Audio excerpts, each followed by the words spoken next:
الشيطان الرجيم بسم الله الرحمن الرحيم. Assalamualaikum warahmatullahi wabarakatuh. Bayang-bayang komunis dalam masyarakat Islam Rusia. Jika Anda ingin berkunjung ke negara Rusia dan kebetulan waktu sholat sudah tiba, harap jangan salah masuk ke tempat ibadah. Pasalnya, masjid yang berdiri di negeri sarang beruang merah ini, bentuk bangunannya menyerupai gereja. Sebaliknya, gereja yang menjadi tempat sembahyang umat Kristen Ortodoks, model kubah dan desainnya mirip masjid. Namun yang membedakan hanya ujung menaranya, pertanda silang sebagai lambang salib. Rusia merupakan negara multi-agama yang berpenduduk kurang lebih 146 juta jiwa. Kebanyakan penduduknya menganut agama Kristen Ortodoks. Di negara moyangnya komunis ini, agama Katolik, Protestan, Islam, dan Yahudi merupakan agama minoritas. Meski demikian, Islam berkembang pesat di bekas negeri adidaya itu. Bagi sebagian orang, menyebut Islam di Rusia memang asing kedengarannya, bahkan terlalu mengada-ngada. Kesadaran seperti itu telah terbentuk dan memang sengaja dibentuk, khususnya selama 70 tahun berdirinya rezim Soviet yang ateis, tidak beragama, dan tidak bertuhan di tanah Rusia. Hubungan Rusia dan Islam bukanlah hal baru dalam sejarah dan kebudayaan Rusia. Sejak terbentuknya pemerintahan Kepangeranan Moskow, salah satu kota yang merupakan pilar peradaban Rusia, bangsa ini sudah bersentuhan secara budaya dengan Islam. Persentuhan pertama penduduk Moskow sebagai ibu kota Rusia dengan masyarakat Islam paling tidak bisa dirunut sejak abad ke-12. Ketika Uni Soviet masih berjaya, baik Islam maupun Kristen Ortodoks menjadi barang haram di negeri ini. Sejak bubarnya Uni Soviet yang hancur menjadi 15 kepingan negara yang berdiri sendiri pada tahun 1990. Perhatian pemerintah Rusia terhadap agama termasuk Islam menunjukkan peningkatan yang cukup besar. Peringatan hari-hari besar Islam seperti Idul Fitri dan Idul Adha misalnya ditayangkan langsung oleh sebuah stasiun televisi. Bahkan secara berkala, saluran televisi di Rusia menyiarkan program khusus tentang Islam. Selain itu, di Moskow juga telah berdiri tiga madrasah yang mendidik sekitar 600 anak-anak generasi Muslim. Ada pula guru-guru privat yang mengajarkan bahasa Arab kepada mereka. Madrasah ini dikelola oleh masjid-masjid di Moskow. Tentu saja hal ini menimbulkan kegairahan yang luar biasa di kalangan umat Islam sendiri dalam mempelajari Al-Quran dan ilmu-ilmu Islam lainnya. Bahkan situasi yang kurang menunjang dalam masyarakat Rusia secara umum ternyata tidak begitu berpengaruh dalam kehidupan pribadi generasi Muslim dalam mempelajari agamanya. Dengan kata lain, mereka tetap semangat mempelajari ajaran-ajaran Islam yang awalnya belum mereka sentuh. Ahmad Fahrur Razi, asisten direktur Pusat Kebudayaan Rusia di Jakarta, memperkirakan masa depan Islam di Rusia mempunyai peluang yang sangat besar sejauh Islam bisa dipahami secara utuh. Sebab masyarakat Rusia adalah masyarakat intelektual, mengingat kualitas sumber daya manusianya cukup tinggi. Harus diakui, perkembangan Islam di Rusia dewasa ini dipengaruhi oleh berbagai faktor. Di antaranya adalah soal kehidupan sosial politik dalam negeri dan masalah-masalah yang terjadi menyangkut dunia Islam. Di Rusia, masjid merupakan tempat berkumpulnya umat Islam dari berbagai etnis yang terbesar di sana.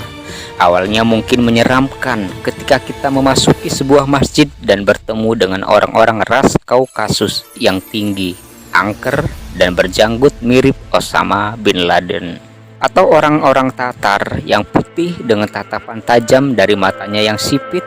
Sekilas memang bulu kuduk bisa berdiri, tapi ketika kita mengucapkan salam, orang-orang yang kekar dan seram itu langsung cerah. Mereka malah membalas ucapan salam kita dengan segenap kehangatan sebagai saudara seiman. Bahkan tak jarang mereka langsung memeluk kita. Terlebih ketika mereka mendengar kita datang dari Indonesia. Eta bagataya strana munsul manskaya da. Begitu kata mereka dalam bahasa Rusia. Artinya, Indonesia bangsa yang makmur, bangsa yang kaya, dan Indonesia adalah negara muslim yang besar tapi jauh. Anda muslim ya? Orang Rusia akan merasa heran. Kok ada ya orang Indonesia di sini? Begitu pikir mereka. Intinya mereka akan lebih menerima kehadiran orang muslim Indonesia. Ahmad Fahru Razi punya pengalaman mengesankan saat berada di sana. Sewaktu-waktu ia berbincang dengan salah seorang imam masjid di Moskow keturunan Tatar. Ketika tahu Fahru Razi datang dari Indonesia, sang imam langsung ingat nama Soekarno. Dia menceritakan pengalamannya ketika presiden pertama Indonesia tersebut berkunjung ke sebuah masjid di kota Moskow. Katanya, ketika berkunjung ke Moskow, Soekarno menyempatkan diri berkunjung ke sebuah masjid di ibu kota Uni Soviet itu. Dari sekian puluh masjid yang berdiri di Rusia, Masjid Tartar adalah salah satu masjid yang memiliki sejarah.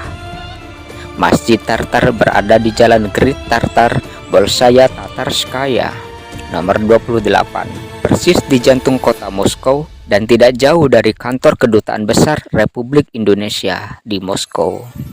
Masjid ini terdiri atas 3 lantai, 2 lantai utama untuk jamaah laki-laki dan lantai dasar untuk jamaah perempuan. Bangunan ini merupakan satu-satunya peninggalan Islam era pra-Bolshevik yang dimiliki kota Moskow. 3 bulan setelah revolusi Februari 1917, pada bangunan yang didirikan oleh Sa'adullayev tersebut diselenggarakan sidang majelis muslim seluruh Rusia yang dihadiri lebih dari 800 delegasi dari berbagai daerah di Rusia. Bahkan tahun pertama setelah revolusi Oktober 1917, masjid itu masih menjadi ajang pertemuan muslim internasional yang dihadiri utusan-utusan dari Turki, Iran, Afghanistan, dan negara-negara Maghribi. Namun pada tahun-tahun berikutnya, akibat pengaruh komunis begitu kuat, rumah ibadah ini dijadikan tempat pertemuan kaum komunis dari negara-negara timur, walaupun masih dipakai untuk kongres-kongres muslim. Akibat menguatnya kontrol komunis terhadap kehidupan beragama di Rusia pada tahun 1936, Masjid Tartar ditutup. Nasib buruk seperti ini tak hanya menimpa masjid-masjid di Moskow saja, tapi hampir sebagian besar bangunan suci di seluruh penjuru Soviet, termasuk di berbagai republik di Asia Tengah. Konon banyak sekali bangunan suci dialihfungsikan menjadi tempat-tempat konser dan museum. Umat Islam Rusia jelas memiliki kepentingan dan mesti mempunyai hubungan baik dengan negara sebagai pihak yang mengatur rakyat. Setidaknya suara kaum muslimin bisa didengar dan diwujudkan keinginannya. Berbagai langkah sudah dilakukan untuk memperjuangkan hak-hak kaum muslim Rusia. Perjuangan mereka yang melelahkan membuahkan hasil yang sangat menggembirakan. Berkat kegigihannya untuk mendapatkan hak-hak keberagamaan, kini umat Islam di bekas negara komunis ini telah memiliki Direktorat Urusan Islam di Departemen Luar Negeri Urusan Asia. Direktorat ini telah berhasil menjalin hubungan dengan sejumlah kedutaan besar negara-negara Islam untuk membangun jaringan bagi pertukaran informasi, bantuan, dan kerjasama. Dengan adanya direktorat ini dalam pemerintahan Federasi Rusia, maka hak-hak dan kewajiban agama umat Islam dilindungi oleh negara.